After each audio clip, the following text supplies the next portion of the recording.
Coastal Command Boat, CCB, assigned to Commander, Task Group 56.7 transits the coastal waters of Bahrain, February 26.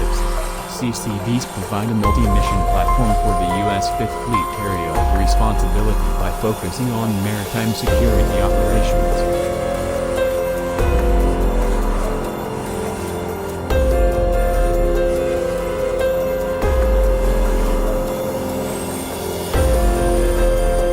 Maritime infrastructure protection and field security cooperation efforts, as well as conduct offensive combat operations. U.S. Navy photo by Mass Communication Specialist Class Martine Cuaron / released, also available in high definition.